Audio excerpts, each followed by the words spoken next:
Hello बच्चों, good morning. कैसे हैं आप सब? उम्मीद करता हूँ आप लोग बहुत अच्छे होंगे।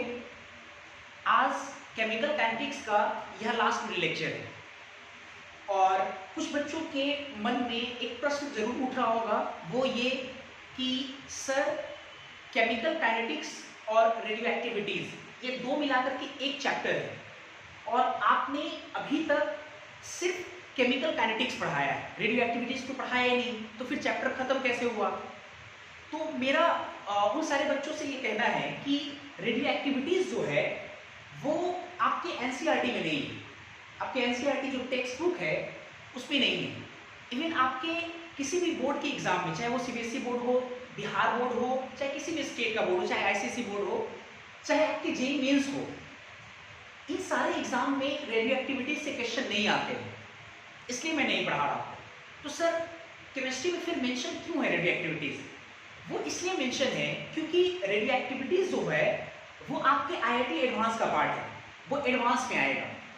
तो जिन बच्चों को एडवांस देना है वो पहले जेईई मेंस निकाल कर आए, मैं जरूर उनके लिए अवेलेबल रहूँगा, मैं जरूर उनको पढ़ाऊँगा, ठीक है।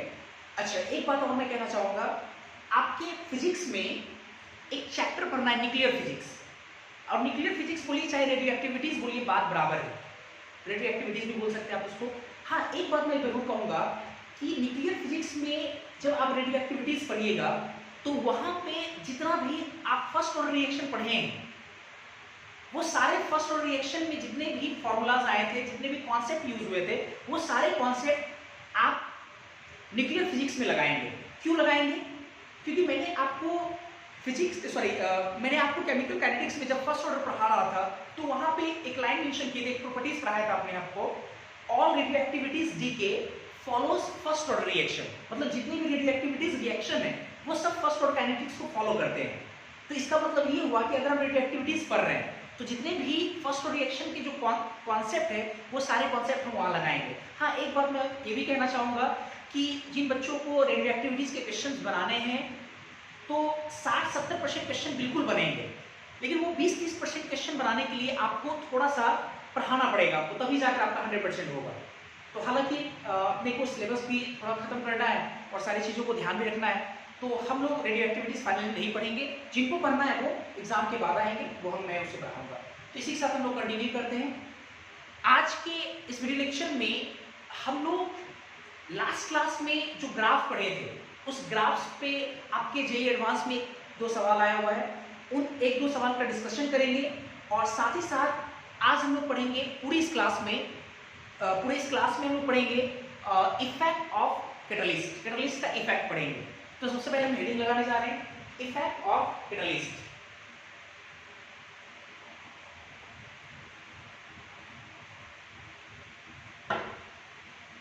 इफेक्ट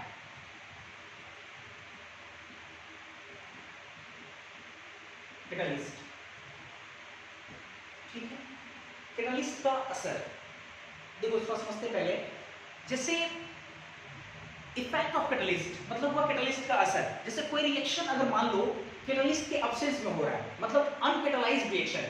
अनकैटलाइज्ड मतलब रिएक्शन, अनकैटलाइज्ड मतलब हुआ कि कैटलिस्ट का कोई प्रेजेंस नहीं है। तो कोई रिएक्शन अगर मान लो अनकैटलाइज्ड रिएक्शन है, ठीक है, और अगर वही रिएक्शन सेम रिएक्शन कैटलिस्ट के प्रेजेंस में कराएंगे तो कैटलिस्ट के प्रेजेंस में उस रिएक्शन पर क्या असर पड़ेगा, आज इसी के बारे में हम डिस्कशन करेंगे, effect of catalyst. Last class में हम लोग पढ़े थे कि एनर्जी वर्सेस रिएक्शन प्रोग्रेस या प्रोग्रेस ऑफ रिएक्शन। तो आप देखे होंगे कि energy versus progress of reaction मतलब जैसे जैसे रिएक्शन आगे बढ़ता है तो रिएक्टेंट से प्रोडक्ट बनने के क्रम में उसकी एनर्जी में क्या बदलाव आता है, कैसे बदलाव आता है, ये हम लोग पढ़े थे। तो हम देखेंगे कि एक बार कैटलिस्ट के प्रेजेंस में क्या होता है, एक बार अनकैटलाइज्ड के प्रेजेंस में कैसा होता है। देखते हैं, पहले लास्ट क्लास में तो बना हुआ है एक ग्राफ। तो अगर मान लो कि हम energy versus progress of reaction,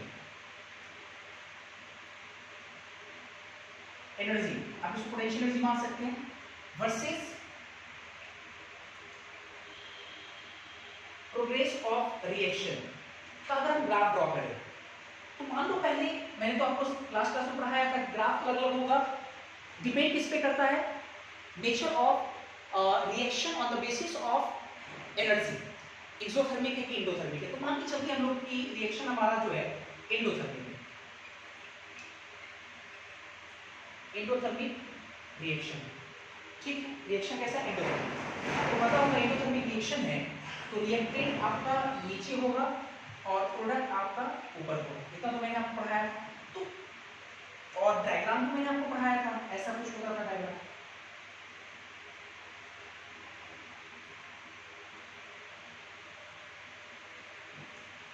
ठीक, ये मान लो डायग्राम। अच्छा, ये रिएक्टेंट से बना प्रोडक्ट, एंडोथर्मिक रिएक्टेंट नीचे प्रोडक्ट ऊपर, ये बना आपको, क्लियर है। और मान लो कि ये जो रिएक्शन हुआ है, ये वाला रिएक्शन, ये जो डायग्राम रिएक्टेंट से प्रोडक्ट, ये मान लो कि अनकेटलाइज्ड रिएक्शन है। अनकेटलाइज्ड रिएक्शन मतलब अन जब लगता है तो उसके नेगेटिव पार्ट्स को बताता है। मतलब कैटलाइज्ड रिएक्शन का मतलब कैटलिस्ट के प्रेजेंस में, अनकेटलाइज्ड रिएक्शन का मतलब कैटलिस्ट है ही नहीं, कैटलिस्ट के एब्सेंस में।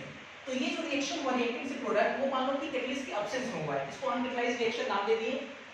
और सेम रिएक्शन अगर हम कैटलिस्ट के प्रेजेंस में कराते हैं, अगर हम सेम रिएक्शन, यही जो रिएक्टेंट आपका आर है, इसी रिएक्टेंट आर से हम प्रोडक्ट अगर पी बनाते हैं, तो सेम रिएक्शन अगर हम कैटलिस्ट के प्रेजेंस में करें तो उसका ग्राफ कैसा होगा। मतलब अगर हम कैटलिस्ट के प्रेजेंस में करते हैं तो रिएक्शन के प्रोसीड होने से, रिएक्शन के बढ़ने के साथ साथ उसकी एनर्जी पर क्या असर पड़ता है, आज हम उसके बारे में चर्चा करेंगे, ठीक है। तो थोड़ा सा मैं आपके सामने कुछ फैक्चुअल पार्ट रखता हूं, तब आपको क्लियर हो जाएगा, समझ में आएगा अच्छे से। कैटलिस्ट के बारे में अगर मोटे तौर पे हम लोग बात करें, कुछ हम लोग जानते हैं पहले से कैटलिस्ट के बारे में, उसी से थोड़ा दिमाग लगाते हैं, अंदाजा लगाते हैं। कैटलिस्ट के बारे में हम लोग एक दो पॉइंट ये पढ़े हैं कि सर कैटलिस्ट जो होता है वो रिएक्शन के रेट को बढ़ाता है। इतना बिल्कुल आप लोग भी पढ़े होंगे, कोई नया चीज नहीं है सर। बिल्कुल कैटलिस्ट जो होता है वो रिएक्शन के रेट को क्या करता है, बढ़ा देता है। एक लाइन तो ये जरूर पढ़े होंगे। और दूसरा लाइन आपने ये भी पढ़ा होगा, जो कैटलिस्ट होता है वो रिएक्टेंट और प्रोडक्ट के नेचर पे कोई असर नहीं डालता है। आप ऐसे पढ़ेंगे कि कैटलिस्ट जो होता है सर वो रिएक्शन के रेट को बढ़ा देता है और आफ्टर रिएक्शन वो खुद ब खुद निकल जाता है। मतलब कि रिएक्टेंट और प्रोडक्ट के नेचर को कोई असर नहीं करता है। मतलब रिएक्टेंट प्रोडक्ट के साथ वो रिएक्ट नहीं करता है, उसके साथ कंबाइन नहीं होता है। आप ये जरूर पढ़े होंगे। मतलब दो लाइन कैटलिस्ट के बारे में। पहला लाइन ये कि कैटलिस्ट जो है वो है ना रिएक्शन के रेट को बढ़ा देता है, पहला लाइन ये आपको जानना है। और दूसरा लाइन ये कि जो कैटलिस्ट है वो रिएक्टेंट और प्रोडक्ट पर कोई असर नहीं डालता है, कोई इफेक्ट नहीं आता है रिएक्टेंट और प्रोडक्ट के नेचर पे। दो लाइन, ठीक है। पहले मैं दो लाइन लिखता हूँ, फिर आपको मैं समझाता हूँ। जैसे हम एक दो लाइन क्या सीखे, पहला लाइन हम लोग सीखे, इसको नोट में करके ही समझेंगे। पहला लाइन हम लोग समझे कि कैटलिस्ट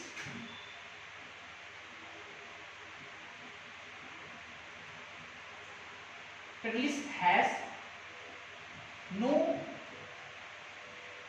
any effect किस पे, पहले तो ठीक है, catalyst has no any effect on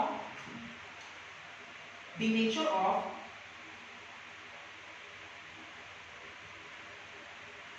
reactant and product as well as, साथ ही साथ चेंज इन एंथैल्पी,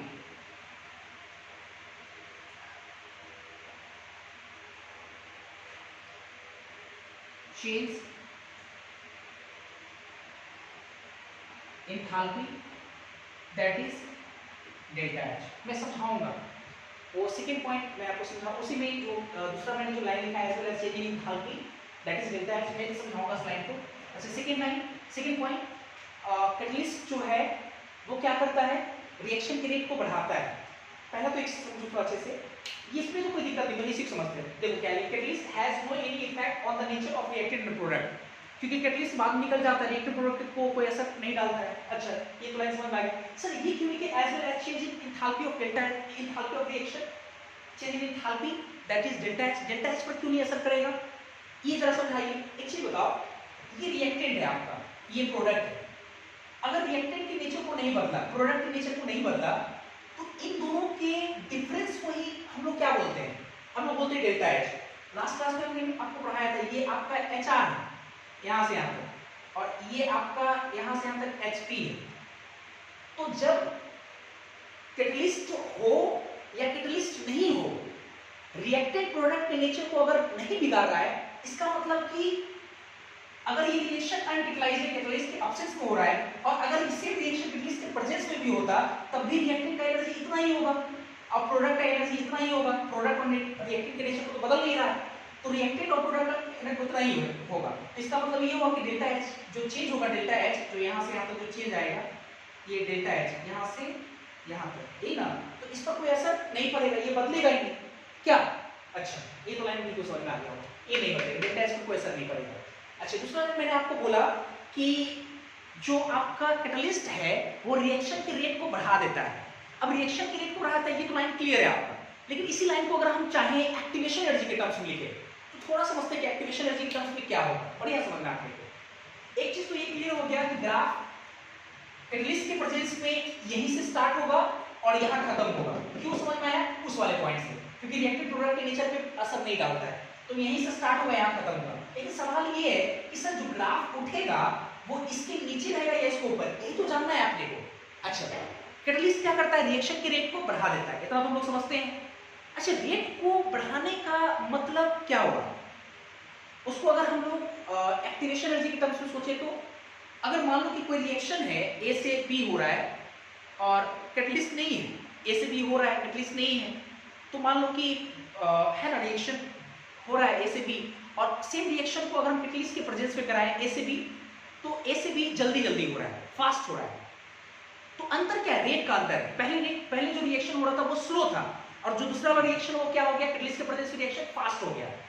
तो कैटलिस्ट के रिएक्शन में अगर रिएक्शन फास्ट हो गया, तो इसका मतलब ये हुआ कि कैटलिस्ट कहीं ना कहीं उस रिएक्शन का एक्टिवेशन एनर्जी को घटा रहा है। क्यों घटा रहा है? क्योंकि एक्टिवेशन एनर्जी जितना कम होगा रिएक्शन का, वो रिएक्शन उतना फास्ट होगा। ऐसा मैंने कल के क्लास में पढ़ाया था, लास्ट वीडियो लेक्चर में, आपको याद होगा, नोट करके मैंने पढ़ाया है उस लाइन को कि high value of activation energy indicates slow reaction, what low value of activation energy indicates slow reaction. जिस रिएक्शन का एक्टिवेशन एनर्जी कम होगा वो फास्ट होगा, कम होगा फास्ट होगा, और जिस रिएक्शन का एक्टिवेशन एनर्जी बहुत ज्यादा होगा वो रिएक्शन स्लो होगा। तो मेरा कहने का मतलब अगर रिएक्शन फास्ट हो गया कैटलिस्ट के प्रेजेंस में, इसका मतलब उसका एक्टिवेशन एनर्जी क्या हो गया होगा? कम हो गया होगा। अगर एक्टिवेशन एनर्जी कम हो गया, तो आपको पता है कि रिएक्टेंट का एक्टिवेशन एनर्जी यहां से यहां तक है, तो इसका मतलब कम होने का मतलब कि जो ग्राफ आएगा कैटलिस्ट के प्रेजेंस में वो नीचे की तरफ आएगा। तो इसका मतलब चलो मिल गया अपने को। तो इसका मतलब रिएक्शन का जो ग्राफ होगा, डॉटेड लाइन से इसको दिखाते हैं, कुछ ऐसा आएगा आपके पास, नहीं ऐसा, इस तरह से देगा।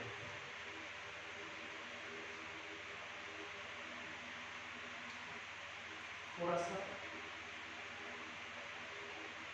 ऐसा, ठीक है, इस प्रकार से हमको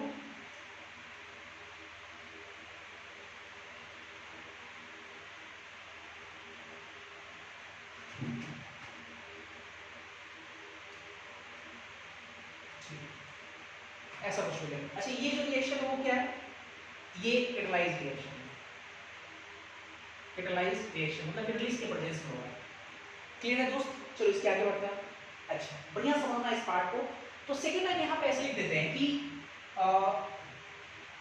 कैटलिस्ट में क्या लिखे? कैटलिस्ट क्या कर रहा है? एक्टिवेशन एनर्जी को घटा रहा है। तो लिख सकते हैं कि catalyst decreases the activation energy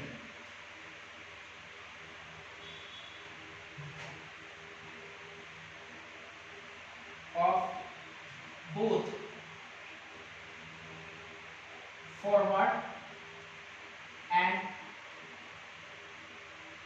backward reaction with same factor.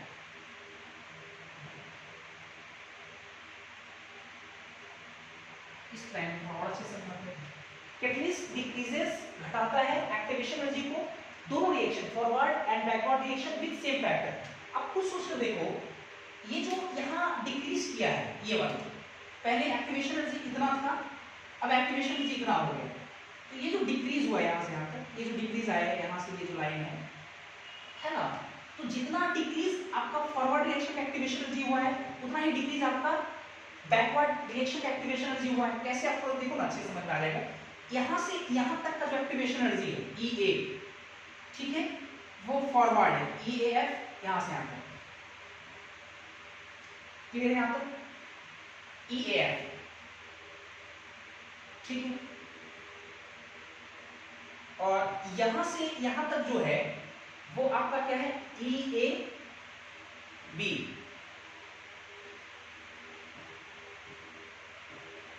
E A B, ठीक है। अच्छा अब देखना जरा अच्छे से, ये भी जो है और ई ए एफ जो लिखे हैं वो अगर देखा जाए तो अनक्रिटिलाइज्ड रिएक्शन का एक्टिवेशन एनर्जी है फॉरवर्ड रिएक्शन के लिए, और अनक्रिटिलाइज्ड रिएक्शन का ये भी एक्टिवेशन एनर्जी है बैकवर्ड रिएक्शन का। अब यहां तक इसकी जो हाइट आया है ये वाला, तो यहां तक ये जो एक्टिवेशन एनर्जी होगा यहां तक ये वाला, यहां से अगर नीचे जाए, चलो इधर चले जाते हैं, यहां से ऐसे ये वाला जो एक्टिवेशन एनर्जी है ई ए एफ डैश लगा देते हैं, तो ये जो एक्टिवेशन एनर्जी होगा वो कौन सा होगा, ये ई ए डैश एफ, ये कौन सा एक्टिवेशन एनर्जी होगा यहां से यहां तक है ना, ये आपका है कैटालाइज्ड रिएक्शन के फॉरवर्ड रिएक्शन का एक्टिवेशन जो डैश लगा है।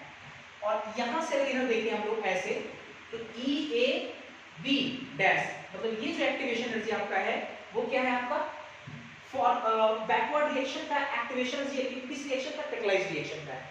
मेरा ख्याल है कि आपको समझ में आ रहा होगा। अब थोड़ा अच्छे से देखो, यहां से यहां तक बैकवर्ड रिएक्शन का एक्टिवेशन एनर्जी जब अनकैटालाइज्ड रिएक्शन था कैटालिस्ट के एब्सेंस में, और ये देखो x इतना से घट गया, देखो ये भी डैश हो रहा है, इतना से देखो ये भी घट रहा है। और फॉरवर्ड रिएक्शन में देखोगे कि यहां से यहां तक क्या है एक्टिवेशन एनर्जी है फॉरवर्ड रिएक्शन का यहां से यहां तक, और इतना घट गया ना, देखो यहां से यहां तक जो आपका है ये फॉरवर्ड रिएक्शन का एक्टिवेशन एनर्जी है जब कैटालाइज्ड रिएक्शन है। तो देखो सेम फैक्टर से देखो यहां भी घट रहा है फॉरवर्ड का भी, इतना ही फैक्टर से आपका बैकवर्ड रिएक्शन का भी एक्टिवेशन एनर्जी घट रहा है। इसलिए मैंने लिखा है यहां पे कि both forward and backward reaction with same factor, तो एक्टिवेशन एनर्जी घटाता है फॉरवर्ड बैकवर्ड रिएक्शन को इक्वल फैक्टर से, और ये फैक्टर मान लेते हैं x है, ये वैल्यू कितना है x मान लेते हैं। तो हम एक लाइन लिख सकते हैं लेट, यहां बढ़िया से इस पॉइंट के बाद लेट x जो है वो घट रहा है ना, उसको लोडिंग भी लिख सकते हैं, घटना, लोअरिंग ऑफ एक्टिवेशन एनर्जी, जो चेंज हो रहा है घट रहा है x, क्लियर है। अच्छा x मान लिया लोडिंग ऑफ एक्टिवेशन एनर्जी, यहां तो समझ में आ रहा है। अच्छा तो अगर हम देखें ई ए, बढ़िया से अगर हम यहां देखें ई ए एफ डैश, मतलब ये एक्टिवेशन एनर्जी किसका है, डैश कैटालाइज के लिए ना, डैश कैटालाइज के लिए लगा है, तो ई ए एफ डैश, अब देखो ई एफ डैश मतलब यहां से यहां तक, यही तो है आपका ई ए एफ डैश, मतलब यहां से यहां तक। तो इसको कितना लिख सकते हैं, इतना हमको निकालना है, इस पूरे में यहां से लेकर के x घटा के निकल जाएगा, मतलब ई ए एफ अब माइनस x लगा देंगे, क्लियर है। और साथ ही साथ अगर हम लिखे ई ए, बढ़िया से ई ए बी डैश, ये आपका ई ए बी डैश है, इतना में से इतना घटा देंगे x ये वाला, ये भी डैश आ जाएगा, तो ये भी डैश बराबर कितना हो जाएगा ई ए बी माइनस एक्स, इतना तो लिख ही सकते हैं। अच्छा फिर देखो जरा एक चीज और अगर हम लिखें डेल्टा एच का value, delta H activation energy terms में लास्ट क्लास में मैंने आपको सिखाया भी था, तो हम डेल्टा एच लिख सकते हैं एक्टिवेशन एनर्जी के टर्म्स में, ये डेल्टा एच हमको चाहिए, क्योंकि इकोथर्मल डेल्टा एच क्या होना चाहिए, पॉजिटिव होना चाहिए। यहां पर लिख लेते हैं, आपको ज्यादा समझ में आएगा, डेल्टा एच होना चाहिए पॉजिटिव। पॉजिटिव होने के लिए हम बड़े में छोटे घटाएंगे, तो बड़ा ये आपका है, छोटा आपका ये है, तभी तो आपका इतना आएगा, मतलब आएगा आपका E A F minus E A B, और ये तो आपका हुआ catalysed reaction, sorry uncatalysed reaction के एक्टिवेशन एनर्जी के टर्म्स में चेंज इन एंथैल्पी। अच्छा अब लिखना है आपको कैटालाइज्ड के फॉर्म में, डैश के फॉर्म में, तो आपको ये चाहिए, तो बड़े में से ई ए एफ डैश में से ई ए बी डैश घटाएंगे, तो लिख सकते हैं E A F dash minus E A B dash, activation energy backward dash का मतलब हो गया आपका कैटालाइज्ड रिएक्शन की, इतना तो लिख ही सकते हैं। अच्छा इतना तो आपको बिल्कुल समझ में आ गया होगा। अच्छा अब इसके बाद हम लोग देखेंगे जैसे थोड़ा आपको हम याद कराते हैं। पहले आपको याद होगा जब हम केमिकल काइनेटिक्स स्टार्ट किए थे तो केमिकल काइनेटिक्स में मैंने आपको एक दो पॉइंट पढ़ाया था के को लेकर के रेट कांस्टेंट। रेट कांस्टेंट के बारे में मैंने आपको पढ़ाया था एक पॉइंट कि रेट कांस्टेंट टेम्परेचर पर डिपेंड करता है और साथ ही साथ कैटलिस्ट पर भी डिपेंड करता है। मतलब हम ये कहना चाह रहे हैं कि अगर आप टेम्परेचर और कैटलिस्ट पर डिपेंड करने का मतलब ये हुआ कि अगर आप टेम्परेचर बदलते हैं तो रेट कांस्टेंट बदल जाएगा, रेट कांस्टेंट बदल जाएगा। अब सवाल ये कि सर ये कैसे होगा, तो ये तो हम लोग आरएनएस इक्वेशन से देखे ही थे। आरएनएस इक्वेशन से रेट कैसे वैरी करता है टेम्परेचर के साथ, ये हम लोग पहले ही देख चुके हैं। आज हम लोग देखेंगे, क्योंकि हम लोग पहले ही पढ़े कि रेट कांस्टेंट डिपेंड करता है कैटलिस्ट पे, आज हम लोग देखेंगे कि रेट कांस्टेंट जो है वो कैटलिस्ट पर कैसे डिपेंड करता है ना, कैसे डिपेंड करता है। मतलब ये कि अगर हम कोई रिएक्शन कैटलिस्ट के प्रेजेंस में कराएं, अब कोई रिएक्शन अगर कैटलिस्ट के एब्सेंस में कराएं, अब उसी रिएक्शन को अगर कैटलिस्ट के प्रेजेंस में कराएं तो रेट कांस्टेंट बदलेगा। इतना समझ में आ रहा है, बदलेगा। लेकिन अगर वो बदलेगा तो वो कितने फैक्टर से बदलेगा, आज इसी चीज का कैलकुलेशन हम लोग पढ़ेंगे यहाँ पे। ये तो जान लिए थे हम लोग लाइन की डिपेंड करता है, लेकिन उसके बाद की चीज हम लोग देखेंगे, जगह नहीं है। पहले आप इसको नोट करें, फिर आगे हम लोग पढ़ते हैं। तेजी से नोट करें, वीडियो को पॉज करके नोट करें।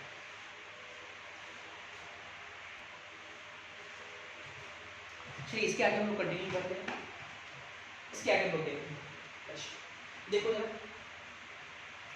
ये तो आपको पहले से ही था। इसके आगे करते हैं, हम लगाते हैं आरएनएस इक्वेशन। लिखते हैं यहाँ पे फ्रॉम आरएनएस इक्वेशन। पहले आरएनएस इक्वेशन लगाएंगे हम लोग, ठीक है। इसके लिए तो अभी दो रिएक्शन हम लोग पढ़ रहे हैं, एक कैटलाइज्ड रिएक्शन, एक पर है अनकैटलाइज्ड रिएक्शन। तो पहले हम आरएनएस इक्वेशन लगाते हैं, मान लो कि अनकैटलाइज्ड रिएक्शन के लिए, और अनकैटलाइज्ड रिएक्शन में के लिए अगर लगाएंगे तो क्या लगाए हम लोग, के equilibrium constant, sorry rate constant के फॉरवर्ड लगाते हैं। तो के बराबर है ना ए और e के power minus E A F activation forward E A upon कितना होता है आर टी बाई आर, ये लगाएंगे, ठीक है। ये किसके लिए लगाए हम लोग, अनकैटलाइज्ड रिएक्शन, ठीक है। इसके बाद देखते हैं, फिर आरएनएस इक्वेशन लगाते हैं। आरएनएस इक्वेशन लगाते हैं के एफ डैश लिखते हैं, इस पर कैटलाइज्ड रिएक्शन लगा रहे हैं। तो ए ई के power minus E A F dash by R, ये कैटलाइज्ड रिएक्शन। डैश का मतलब पहले ही आपको मैंने मेंशन कर दिया, ये कैटलाइज्ड रिएक्शन के लिए आरएनएस इक्वेशन लगाए। एक बार अनकैटलाइज्ड रिएक्शन के लिए फॉरवर्ड रिएक्शन में, अनकैटलाइज्ड में फॉरवर्ड के लगाए, ये लगाए आपका अनकैटलाइज्ड रिएक्शन के लिए फॉरवर्ड के लगाए। दोनों को अगर डिवाइड करें तो हमारे पास आएगा के एफ डैश, दूसरे को पहले में डिवाइड करते हैं, दूसरा डिवाइडेड बाय फर्स्ट, ठीक है। तो के एफ डैश बटा के एफ, ये दोनों तो कट जाएगा, कांस्टेंट आएगा कितना मेरे पास, e के power minus E A F dash by R T बटा e के power minus E A F by R T, ये आएगा। इसको ऊपर लेके जाते हैं, तो ऊपर लेके जाएंगे तो बेस से में पावर क्या हो जाएगा, ऊपर जाने के बाद घट जाएगा। तो ये वाला ऊपर जैसे ही घटेगा तो ये माइनस क्या बन जाएगा, प्लस बन जाएगा। ये प्लस ये माइनस रहेगा, इसको पहले लिख देते हैं। तो कितना आएगा, e के power E A F by R T और minus E A F dash by R T, इतना ही आएगा।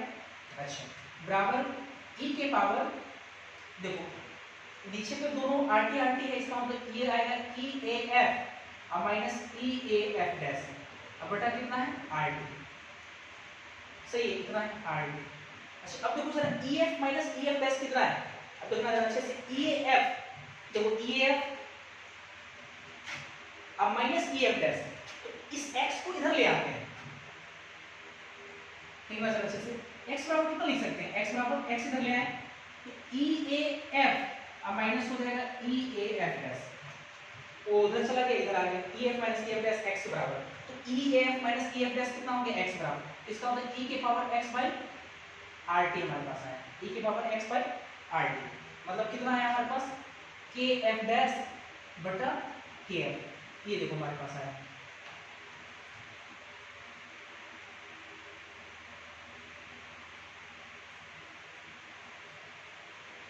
ठीक है, अब देखो ये जो लाइन है ये क्या बता रहा था, समझते हैं पहले अच्छे से। कि एफ डैश का मतलब हुआ कि ये रेट कांस्टेंट है फॉरवर्ड रिएक्शन का कैटलिस्ट के प्रेजेंस में, और ये के एफ का मतलब हुआ कि रेट कांस्टेंट है ये अनकैटलाइज्ड रिएक्शन के लिए, रेट कांस्टेंट फॉरवर्ड रिएक्शन का अनकैटलाइज्ड रिएक्शन के लिए। अब देख रहे हैं क्या नहीं, ये अगर उधर जाएगा तो साफ साफ दिख रहा है कि कैटलिस्ट के प्रेजेंस में, ये डैश का मतलब कैटलिस्ट के प्रेजेंस में जो फॉरवर्ड रिएक्शन का जो रेट है वो अनकैटलाइज्ड रिएक्शन के जो फॉरवर्ड रिएक्शन का जो रेट है उसके e के पावर x बाय RT के मल्टीपल के बराबर है। इसका मतलब कैटलिस्ट के प्रेजेंस में जो रिएक्शन का जो रेट है, रेट कांस्टेंट, वो e के पावर x बाय RT के गुना के बराबर है, मतलब इतने गुने से रेट कांस्टेंट बढ़ जाता है, मतलब ये पता चला। सिमिलरली उसी प्रकार लाते जरा, सिमिलरली सेम तरीके से देखते हैं अगर हम बैकवर्ड प्ले लगाएं कैटलिस्ट के प्रेजेंस, पहले तो अनकैटलाइज्ड रिएक्शन पे लगाते हैं तो के बी लगाएंगे, के बी डैश नहीं लगाना, के बी ए और e के power minus E A B बटा आर टी, ये अनकैटलाइज्ड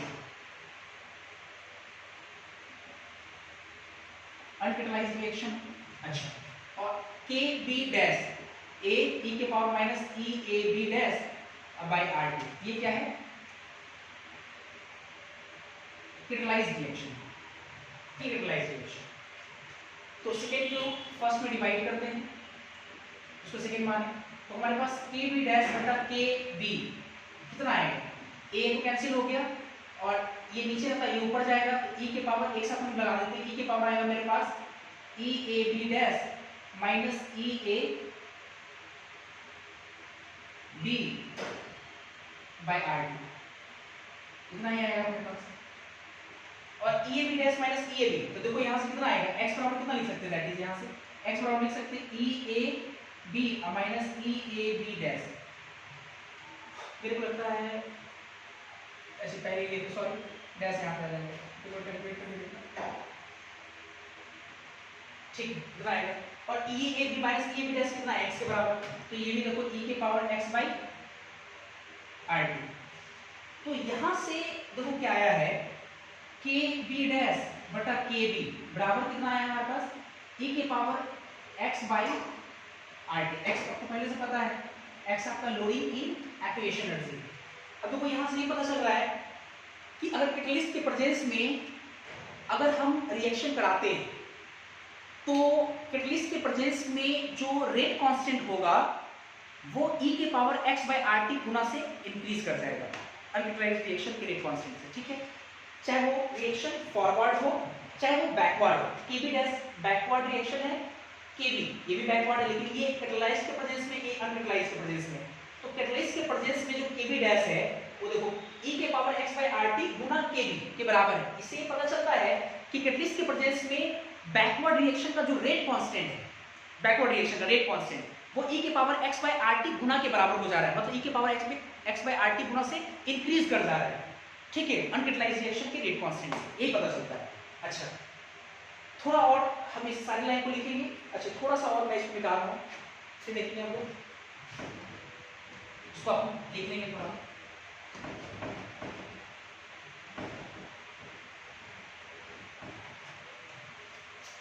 नाउ देखते हैं सर, देखिए सर, थोड़ा रेट ऑफ रिएक्शन को लेकर सोचे। जैसे मान लो कि कोई एक रिएक्शन है ए से बी, इलेक्ट्रॉन का रिएक्शन है, तो हम रिएक्शन के रेट को, रेट लॉस क्या लिखेंगे, रेट बराबर लिखेंगे के और ए की कॉन्सेंट्रेशन के पावर एन, ये लिखेंगे हम लोग।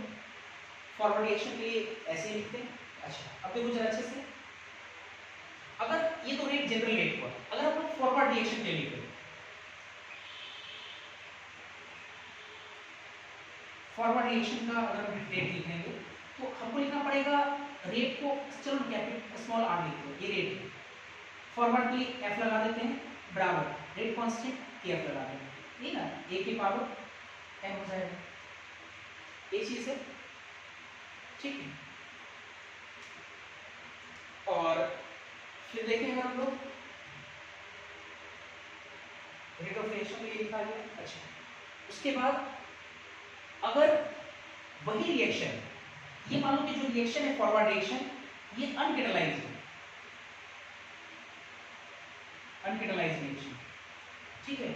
अगर कैटलाइज्ड रिएक्शन हो तो रेट ऑफ फॉरवर्ड डैश लगा देते हैं, अनकेटलाइज्ड ये था कैटलाइज्ड रिएक्शन हो तो केएफ डैश लगा देते हैं, ए की कंसंट्रेशन के पावर एन, ये आपका कैटलाइज्ड रिएक्शन,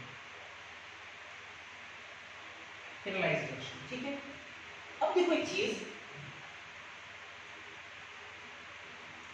ठीक है, एक चीज देखो, अब हम दोनों को डिवाइड करते हैं, बढ़िया समझना जरा अच्छे से। ये रेट लॉस हम लोग लिखे कैसे, ये पहले लोग जाते हैं रेट बराबर रेट कांस्टेंट इनटू ए के पावर कंसंट्रेशन पावर एन, तो ये अनकेटलाइज्ड रिएक्शन के लिए लिखें और कैटलाइज्ड रिएक्शन के लिए हम लोग डैश लगा दें, ठीक है। कंसंट्रेशन वगैरह तो कुछ ऐसा होगा। अब इन दोनों को हम डिवाइड करते हैं, मतलब सेकंड को फर्स्ट से डिवाइड करते हैं, ठीक है। सेकंड को फर्स्ट से तुम्हारे पास आएगा आर एफ डैश बटा आर एफ, यही आएगा। बराबर कितना आएगा हमारे पास, हमारे पास बराबर आएगा के एफ डैश बटा के एफ, और के एफ डैश बटा के एफ को वो पढ़े हैं, के एफ डैश बटा के एफ ई के power x by r two, e के power x by r two, है कि नहीं। तो देखो यहां से, और सिमिलरली हम लोग देखो एक लाइन और लिख सकते हैं, सिमिलरली बढ़िया से देखो, सिमिलरली हम लिखने जा रहे हैं यहाँ पे, यहाँ पे लिखने जा रहे हैं। सिमिलरली क्या लिख सकते हैं, उसी तरीके से बैकवर्ड के लिए लिखना हो तो R F sorry R B dash बटा आर बी बराबर के बी डैश बटा के बी बराबर ई के power x by R T हो जाएगा, क्योंकि के बी डैश बटा K B power x by R T. देखो नहीं, यहाँ से ये सारे जो चार इक्वेशन जो आपके पास आया है, के एफ डैश बटा के एफ बराबर ई के power x by R T, के बी डैश बटा के बी ई के power x by R T, और देख रहे हैं हम लोग आर एफ डैश बटा आर एफ, वो भी आ रहा है ई के power x by R T, और चाहे आर बी डैश बटा आर बी ई के power x by R T. अब देखो यहाँ से कंक्लूजन क्या निकला, यहाँ से हम लोग क्या समझ पा रहे हैं, यहाँ से हम लोग देख पा रहे हैं कि अगर हम कोई रिएक्शन कैटलिस्ट के एब्सेंस में कराएं, ठीक है, उस रिएक्शन का रेट कांस्टेंट अगर मान लो कि कुछ भी है, ठीक है, और उसी सेम रिएक्शन को अगर हम लोग कैटलिस्ट के प्रेजेंस में कराएं तो उसका जो रेट कांस्टेंट है वो अनकैटलाइज्ड रिएक्शन की रेट कांस्टेंट से e के power x by R T के मल्टीपल के बराबर हो जाएगा, मतलब इतनी गुना से इंक्रीज कर जाएगा। यही तो सीखे हम लोग, चाहे वो फॉरवर्ड रिएक्शन उसमें भी, चाहे वो बैकवर्ड रिएक्शन, रेट कांस्टेंट। अब हम लोग इसके अलावा साथ ही साथ हम लोग ये भी देख पा रहे हैं कि अगर कोई रिएक्शन अनकैटलाइज्ड है, मतलब कैटलिस्ट एब्सेंस में रिएक्शन परफॉर्म कर रहा है, और सेम रिएक्शन अगर कैटलिस्ट के प्रेजेंस में कराएं तो कैटलिस्ट के प्रेजेंस में जो रिएक्शन कराए उस रिएक्शन का रेट ऑफ रिएक्शन आर, ये चाहे बैकवर्ड हो चाहे फॉरवर्ड हो, आर, ये कैटलिस्ट के प्रेजेंस में डैश लगाए ना, आर एफ डैश, वो अनकैटलाइज्ड रिएक्शन मतलब कैटलिस्ट के एब्सेंस में जो रिएक्शन हो रहा है उसके रेट का e के power x by R T के गुना से इंक्रीज कर रहा है, इतने मल्टीपल से इंक्रीज कर रहा है। यही तो लोग सीखे हैं, है ना। अगर कोई ये अब ये मैंने आपको जो बातें बोला है वो सारी बातों को मैं ठीक है नोट में करके मैं यहाँ लिखा दूंगा, तो पहले आपको समझ में यहाँ पे आ गया होगा कि वाकई में कैटलिस्ट के प्रेजेंस में रिएक्शन का रेट कांस्टेंट जो है वो बदलता है, ठीक है, और e के power x by R T से मल्टीपल हो जाता है, e के power x by R T से मल्टीपल हो जाता है, e के power x by R T से बढ़ जाता है, ठीक है। आप पहले इसको नोट करें, नोट में वो सारी पॉइंट जो मैंने पॉइंट बोला उसको मैं लिखवा देता हूँ, तो ठीक है। पहले इस बार देखते हैं,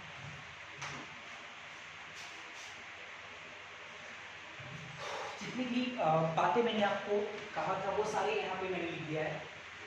इन the presence of catalyst rate constant of forward K F and rate constant वो के बी इंक्रीज करता है बाय सेम फैक्टर, कैटलिस्ट के प्रेजेंस में इंक्रीज करता है कितने से, e की power x by R T से। साथ ही साथ कैटलिस्ट के प्रेजेंस में rate of forward reaction and rate of backward reaction, rate of forward and rate of backward reaction यहाँ लिख देते हैं, ठीक है, रिएक्शन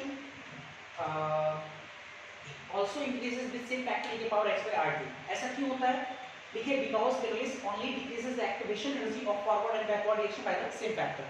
क्योंकि सिर्फ कैटलिस्ट क्या करता है कि एक्टिवेशन एनर्जी को फॉरवर्ड और बैकवर्ड रिएक्शन के इक्वल फैक्टर से घटाता है। चलो इसके बाद एक नया चीज देखते हैं। जो बच्चे 11th क्लास पढ़े होंगे तो हमसे 11th क्लास अगर पढ़े होंगे तो मैंने वहाँ पे जब आपको लीच इंटीग्रल प्रिंसिपल पढ़ाया था, लीच इंटीग्रल प्रिंसिपल पढ़ाया था, तो वहाँ पे इफेक्ट ऑफ या ऐसे मैंने पढ़ाया एडिशन ऑफ कैटलिस्ट। तो एडिशन ऑफ कैटलिस्ट में मैंने आपको सिखाया था कि कैटलिस्ट जो होता है वो रेट कांस्टेंट को नहीं बिगाड़ता है, रेट कांस्टेंट गलत बोल रहे हैं, इक्विलिब्रियम कांस्टेंट नहीं चेंज होता है कैटलिस्ट के प्रेजेंस में, ऐसा मैंने वहां पे सिर्फ बोला था। आपको याद होगा, देखो वहां भी हम लोग के पढ़े थे, इक्विलिब्रियम कांस्टेंट के, आज भी हम लोग के पढ़ रहे हैं, लेकिन उसके और इसके में अंतर है। वहां जो के होता था उसको लोग बोलते थे इक्विलिब्रियम कांस्टेंट, और यहाँ जो हम लोग के पढ़ रहे हैं इसको लोग बोलते हैं रेट कांस्टेंट। इक्विलिब्रियम कांस्टेंट में मैंने मेंशन किया था, equilibrium constant is only a function of temperature.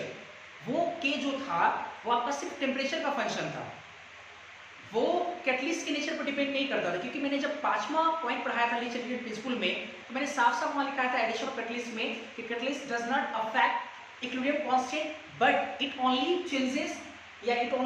Changes the rate of reaction of forward reaction and backward reaction with equal factors, है ना। मैंने ये पढ़ाया था, वो कैटलिस्ट के प्रेजेंस में इक्विलिब्रियम कांस्टेंट नहीं बदलता, ऐसा वहां मैंने पढ़ाया था, बोला था, सिर्फ कोई एविडेंस नहीं था हमारे पास।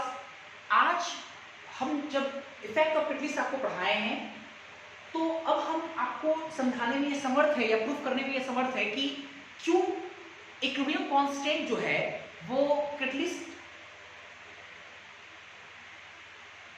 का असर इक्विलिब्रियम कांस्टेंट पर नहीं होता है। आज हम लोग देखेंगे, पहले हेडिंग लगाते हैं। यहाँ पे हेडिंग होगा हमारा effect of catalyst on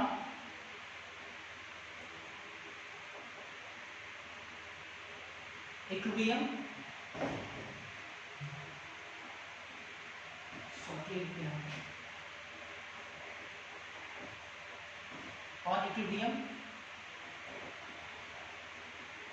constant, effect of catalyst on equilibrium constant. चलो देखते हैं जरा, हम एक रिएक्शन कंसीडर करते हैं, कंसीडर ए, अब ये से रिवर्सिबल होगा इक्विलिब्रियम कांस्टेंट, रिवर्सिबल रिएक्शन। एक रिवर्सिबल रिएक्शन लेते हैं, मान लो कि रिवर्सिबल रिएक्शन है आपका ए से बी, ए से बी, बढ़िया समझना है आपने। एक रिवर्सिबल रिएक्शन ये ए से बी, और ये जो ए से बी है पहले हम कैटलिस्ट के एब्सेंस में कराया, मतलब ये जो रिएक्शन वो क्या है, ये मान लो अनकैटलाइज्ड, ये अनकैटलाइज्ड रिएक्शन, ठीक है। और सेम रिएक्शन ए से ही हम एक बार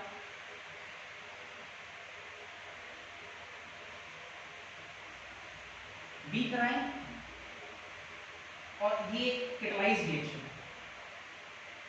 कैटलिस्ट के प्रेजेंस में, ये कैटलाइज्ड रिएक्शन, इसलिए चूंकि कैटलाइज्ड है, इसका फॉरवर्ड रिएक्शन का रेट कांस्टेंट Kf होगा, बैकवर्ड रिएक्शन का Kb होगा, इसका Kf डैश होगा, इसका होगा Kb डैश। पहले हम देख चुके हैं, डैश मतलब कैटलिस्ट के प्रेजेंस में। तो यहाँ से अगर हम लिखेंगे इसके लिए इक्विलिब्रियम कांस्टेंट अगर मान लो K है, तो K बराबर कितना लिखेंगे, K बराबर हम लिख सकते हैं Kf बटा Kb, याद होगा आपको। और इसके लिए मान लो इस पहले रिएक्शन का ए से बी है ना, इस रिएक्शन का इक्विलिब्रियम कांस्टेंट मान लो कि K1 है, K1 लिखे आप। ये ए से बी जब कैटलिस्ट के प्रेजेंस में कराए, तो मान लो समझने के लिए इस रिएक्शन का इक्विलिब्रियम कांस्टेंट हो गया K2 हो गया, तो K2 बराबर कितना लिखेंगे Kf डैश बटा Kb डैश। याद होगा दोस्त ये सब चीज हम लोग 11th क्लास में से पढ़े हैं, Kf डैश बटा Kb डैश, ऐसे, ठीक, क्लियर है। ये हम लोग पढ़ रहे हैं Kf और Kb को जब डिवाइड करते हैं, रेशियो लेते हैं, एक अदर कांस्टेंट आता है जिसको K बोलते थे, K1, ये इक्विलिब्रियम कांस्टेंट आता है, ठीक है। याद रखिए, फिर आपने नाउ देखिए इसके बाद, अच्छा अभी थोड़ा देर जस्ट पहले वो पढ़े कि Kf डैश बटा Kf बराबर e के पावर x बाय RT, और के बी डैश बटा के बी, ये भी पढ़े e के power x by R T. तो ऑब्वियस है हम ये भी लिख सकते हैं के एफ डैश बटा के एफ बराबर के बी डैश बटा के बी, क्योंकि ये दोनों आपस में इसके बराबर हो, क्योंकि ये दोनों आपस में किसके बराबर है, e के power x by R T के बराबर। तो ऐसा तो हम लिख ही सकते हैं। अच्छा अब देखो जरा अच्छे से, अब इन दोनों को हम थोड़ा देखते हैं, इन दोनों को आगे पीछे करते हैं, इसको बढ़िया से, इसको इधर ले जाके इसको इधर लाते हैं। तो यहां से क्या आएगा के एफ डैश बटा के एफ, सॉरी के एफ डैश बटा इसको के बी डैश बराबर, इसको उधर ले गए तो के एफ बटा के बी, हमारे पास यही है। देखो जरा अच्छे से, हमारे पास आ गया, फिर से मैं एक बार लिख दे रहा हूँ यहाँ पे, हमारे पास आया के एफ डैश बटा के बी डैश बराबर आया के एफ बटा के बी। तो के एफ डैश के बी डैश किसके बराबर है, के टू के बराबर है, और के एफ बटा के बी किसके बराबर है, के वन के बराबर है। आप देख सकते हो कि के टू के वन के बराबर हो गया। के वन आपका इक्विलिब्रियम कांस्टेंट है, ये आपका इक्विलिब्रियम कांस्टेंट है, ये भी आपका क्या है,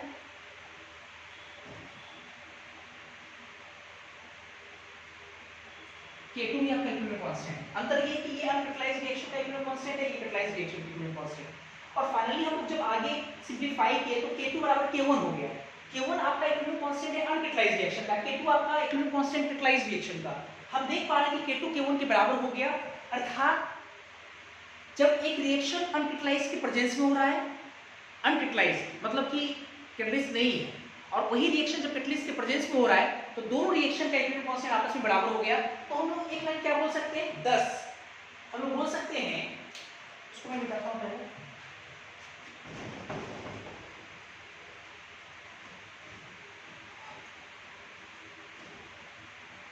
हम लोग एक लाइन बोल सकते हैं कि इस प्रकार क्या हो पा रहा है, 10 catalyst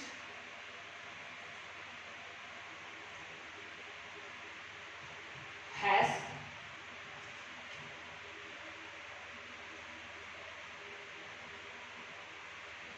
no effect on the value of equilibrium constant।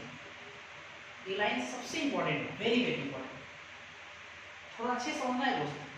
देखो थोड़ा समझो ऐसे, के एक और के है, ठीक है, एक के अगर मान लीजिए ये रेट कांस्टेंट है, कई बार आप इसमें मिसगाइड हो जाओगे, एक के मान लो ये इक्विलिब्रियम कांस्टेंट है, तो ये जो है आपका रेट कांस्टेंट वो टेम्परेचर पे डिपेंड करेगा एंड कैटलिस्ट के नेचर पे डिपेंड करेगा, दोनों पे। लेकिन ये टेम्परेचर पर डिपेंड करेगा, लेकिन कैटलिस्ट के नेचर पर डिपेंड नहीं करेगा। यही अंतर है, बेसिक अंतर है। इक्विलिब्रियम कांस्टेंट टेम्परेचर पर डिपेंड करेगा, कैटलिस्ट के नेचर पर डिपेंड नहीं करेगा, लेकिन रेट कांस्टेंट टेम्परेचर पर डिपेंड करेगा, साथ ही साथ कैटलिस्ट के नेचर पर डिपेंड करेगा। ये आपका समरी हो गया इस पूरे कॉन्सेप्ट का, क्लियर है। अच्छा, इसके बाद मैं आपको एक जी एडवांस का क्वेश्चन करा देता हूँ, पहले आप इसको नोट करें, अब जाकर के आप असाइनमेंट का सारा क्वेश्चन बनाएं, और अगर कोई डाउट रहे तो आप क्या करें कि एक लेक्चर और मैं ले सकता हूं जिसमें सिर्फ हम लोग प्रॉब्लम करेंगे, कि थ्योरी आपका पूरा खत्म हो गया है। पहले इसको नोट करें आप लोग।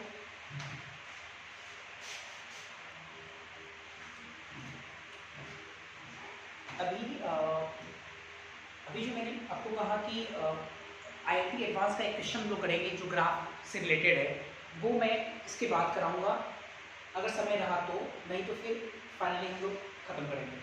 अच्छा, मैकेनिज्म ऑफ रिएक्शन, आप देखेंगे कि आपके असाइनमेंट में छोटे छोटे टॉपिक्स के आधार पे क्वेश्चंस का कलेक्शन दिया हुआ है। तो लास्ट में आप देखेंगे 57 से लेकर 60 के आसपास मैकेनिज्म ऑफ रिएक्शन पे सवाल दिया, उसमें मैंने एक भी क्वेश्चन नहीं कराया था, और इससे सवाल आपके बोर्ड में आता है। एकदम आप ध्यान रखें कि मैकेनिज्म ऑफ रिएक्शन से क्वेश्चन आपका आता है। मैकेनिज्म ऑफ रिएक्शन कहाँ से लागू होगा, आपको याद होगा जो मैंने आपको लास्ट क्लास में जो ग्राफ पढ़ाया था ना, वही आपका मैकेनिज्म ऑफ रिएक्शन है, और वही सारा कॉन्सेप्ट आपका इसमें लगेगा। खैर, क्वेश्चन का हमने एक क्वेश्चन लिया और इस आधार मतलब इस क्वेश्चन के अकॉर्डिंग जो मैंने आपको सिखाऊंगा इसका सॉल्यूशन, ठीक है। तो ऐसे क्वेश्चन को हम कई बार इसी तरह से अप्रोच करेंगे। अगर ऐसे सवाल मिलेगा अगर हमको रिएक्शन मैकेनिज्म के आधार पे, तो क्वेश्चन कैसे अप्रोच करते हैं ये तरीका मैं आपको यहाँ बता देता हूँ, आप इसी तरह से आगे अप्रोच करेंगे। क्लियर है? देखते जरा। तो क्वेश्चन है the reaction 2N plus Br2 से 2NOBr, मतलब एक रिएक्शन है जो कि जिसमें 2 मोल NO 1 मोल Br2 के साथ कंबाइन होकर 2 मोल NOBr का फॉर्मेशन करता है। चलो इतना समझ में आ रहा है। फिर लिखा हुआ is suppose two follows the flowing mechanism, मतलब ये जो रिएक्शन है वो फ्लोइंग मैकेनिज्म में हो रहा है, मतलब 2 स्टेप में हो रहा है। पहला स्टेप फ्लोइंग मैकेनिज्म मतलब एक 2 स्टेप में परफॉर्म कर रहा है। अब वो 2 स्टेप लिखा हुआ है NO प्लस Br2 आपस में कंबाइन होकर के NOBr2 का फॉर्मेशन कर रहा है। रिएक्शन में वो रिवर्सिबल का साइन लगा हुआ है, ठीक है। और दूसरा रिएक्शन में क्या होगा कि NOBr2 प्लस NO के साथ कंबाइन होकर के 2NOBr बना रहा है। तो ये रिएक्शन मैकेनिज्म है। आपसे बोला गया suggest the rate law expression, आपसे बोला जा रहा है कि रिएक्शन का रेट लॉ एक्सप्रेशन लिखिए। रेट लॉ, रेट लॉ से हम लिखते हैं रेट, फिर कांस्टेंट और रिएक्टेंट की कंसंट्रेशन के पावर है ना, हम लोग कुछ x y के टर्म्स में मेंशन करते थे। अब देखो मेन रिएक्शन आपका कौन सा है, ये मेन रिएक्शन है। इस मेन रिएक्शन में आपका NO और Br2 रिएक्टेड है और आपको लिखना है। हालांकि ऑर्डर ऑफ रिएक्शन तो आप लिख नहीं सकते, साफ साफ पता चल रहा है कॉम्प्लेक्स है तो जो कोएफिशिएंट होगा वो ऑर्डर के बराबर नहीं है। क्लियर है यहाँ तक? तो हम लोग इसको सॉल्व कैसे करेंगे थोड़ा देखते हैं अच्छे से पहले। तो वो इसके जो मैकेनिज्म है, मैकेनिज्म 2 स्टेप में ये रिएक्शन परफॉर्म कर रहा है। तो वो कैसे, ये स्टेप फर्स्ट में वो क्या रहा है कि NO जो है वो Br2 के साथ कंबाइन हो रहा है, रिवर्सिबल है और ये रिएक्शन फास्ट है, ऐसा किताब में लिखा हुआ है। और ये NO-Br2 का फॉर्मेशन कर रहा है। दूसरा जो स्टेप है स्टेप 2, अगर आप देखें उसमें NO-Br2 जो है वो 1 मोल NO के साथ कंबाइन होकर के 2NOBr का फॉर्मेशन कर रहा है। और साफ साफ बोला गया कि ये रिएक्शन स्लो है, स्लो। आप अगर आप देखें दोनों रिएक्शन पर आप जोड़ोगे ना कि NO-Br2 कैंसिल होगा, 2 मोल NO प्लस Br2 से 2NOBr, मतलब मेन रिएक्शन आपका आ जाएगा, ठीक है। तो हमको रेट लॉ एक्सप्रेशन लिखना है। आपको मैंने लास्ट क्लास में पढ़ाया था कि जो स्लोएस्ट स्टेप होता है, सबसे स्लोएस्ट स्टेप वो रेट डिटरमाइनिंग स्टेप होता है, दैट इज RDS। तो ये देखो आपका RDS है, ये आपका क्या है RDS, सेकंड स्टेप। अगर सेकंड स्टेप RDS है तो यही स्टेप रिएक्शन के रेट को डिटरमाइन करेगा। तो हम लोग रेट लॉ एक्सप्रेशन से इस रिएक्शन की क्या लिखेंगे, इस पूरे रिएक्शन के लिए क्या हो जाएगा rate law expression, slow step पर डिपेंड करेगा। तो रेट लॉ लिखेंगे कांस्टेंट है ना, रेट कांस्टेंट और रिएक्टेंट की कंसंट्रेशन NOBr2 के पावर 1 और NO के पावर 1, क्योंकि एलिमेंट्री है। जो आपका RDS स्टेप है, जो स्लोएस्ट स्टेप है, वो अपने आप में क्या एलिमेंट्री है। तो पूरे इस ओवरऑल रिएक्शन का रेट RDS पर डिपेंड करता है। तो अगर हम इस रिएक्शन के रेट को लिखें, इस रिएक्शन के रेट को स्लोएस्ट स्टेप डिपेंड करता है, रेट बराबर रेट कांस्टेंट और रिएक्टेंट की कंसंट्रेशन के पावर उसका कोएफिशिएंट, तो 1 और 1 हमने लिख दिया। लेकिन हमको जो रेट लॉ एक्सप्रेशन लिखना है वो ओवरऑल रिएक्शन के अकॉर्डिंग लिखना है। ये आपका ओवरऑल रिएक्शन है, इस रिएक्शन के अकॉर्डिंग लिखना है। और इस रिएक्शन में रिएक्टेंट आपका NO है और Br2 है। बढ़िया समझना, ये तो समझने वाली चीज है, NO है और Br2 है। लेकिन आप देखो ना जो रेट लिख रहे हो वो NO Br2 तो चाहिए नहीं हमको, क्योंकि NO और Br2 के फॉर्म में लिखना पड़ेगा, NO Br2 नहीं चाहिए हमको। तो फिर क्या करें, कैसे करें, अब देखते हैं जरा अगेन। हम लोग करेंगे क्या, जो पहला स्टेप तो आपका क्या है, फास्ट है और रिवर्सिबल। तो रिवर्सिबल रिएक्शन के लिए हम लोग K इक्विलिब्रियम लिख सकते हैं। K इक्विलिब्रियम बराबर कितना लिख सकते हैं, प्रोडक्ट का कंसंट्रेशन बटा रिएक्टेंट का कंसंट्रेशन, मतलब NOBr2 के कंसंट्रेशन बटा NO का कंसंट्रेशन इनटू Br2 के कंसंट्रेशन के पावर, ऐसे लिख सकते हैं हम लोग। अच्छा अब देखो क्या करते हैं, या NOBr2 को यहाँ जो एलिमिनेट कर सकते हैं हम लोग, तो हम लोग लिख सकते हैं NOBr2 के कंसंट्रेशन बराबर लिख सकते हैं K इक्विलिब्रियम इनटू NO के कंसंट्रेशन इनटू Br2 का कंसंट्रेशन। अब हम इसको इसमें एलिमिनेट करते हैं, इसको इक्वेशन हम लोग फर्स्ट मान लेते हैं। अब लगाते हैं जरा फ्रॉम इक्वेशन फर्स्ट लिखेंगे हम लोग रेट बराबर K NOBr2 हम लोग एलिमिनेट करेंगे, K NOBr2 नहीं चाहिए हमको, है ना, NO और Br2 का फॉर्मूला लिखना है। NOBr2 की जगह कितना लिखेंगे K इक्विलिब्रियम, ठीक है, NO Br2, ये तो हो गया आपका NOBr2 की जगह पे। फिर क्या है इतना इसके बाद NO, ऐसे हम लोग ने लिख लिया। अच्छा अब देखो जरा, रेट बराबर ये भी कांस्टेंट, ये भी कांस्टेंट, एक अलग कांस्टेंट, इसको मान लो k dash, k dash 2 NO की पावर 2 इनटू Br2 की कंसंट्रेशन की पावर 1। देखो यही आपको लिखना है। अब ये जो हम लोग रेट का एक्सप्रेशन लिखते हैं वो मेन रिएक्शन का लिखते हैं। कैसे कैसे लिख पाए हम लोग? ये NO की कंसंट्रेशन और Br2 कंसंट्रेशन, तो हमको इस मेन रिएक्शन में जो रिएक्टेंट आपका NO और Br2 है, और हमको लिखना भी था इसी रिएक्शन का, तो देखो NO और Br2 के टर्म्स लिख दिए। पहले क्या प्रॉब्लम था? NO Br2 था, NO Br2 नहीं चाहिए था हमको, NO Br2, क्योंकि रिएक्टिव में NO Br2 नहीं है, तो हमको NO Br2 को एलिमिनेट करना था। हमने दिमाग लगाया यहाँ से कि जो रिएक्शन फास्ट है उसमें इक्विलिब्रियम कांस्टेंट का कांसेप्ट यूज करके NO Br2 को एलिमिनेट कर देंगे यहाँ से, और इसके बाद फाइनल में लिखेंगे। तो ये जो आप एक्सप्रेशन लिखे, यही आपसे एक्सप्रेशन आपसे एग्जाम में पूछता है, ऐसे ही आपको लिखना है। तो ऐसे कुछ और क्वेश्चन है, आप घर पे खुद से बना ले। तो रहने देते वो ग्राफ वगैरह जो भी है। आज के लिए इतना ही, थैंक यू।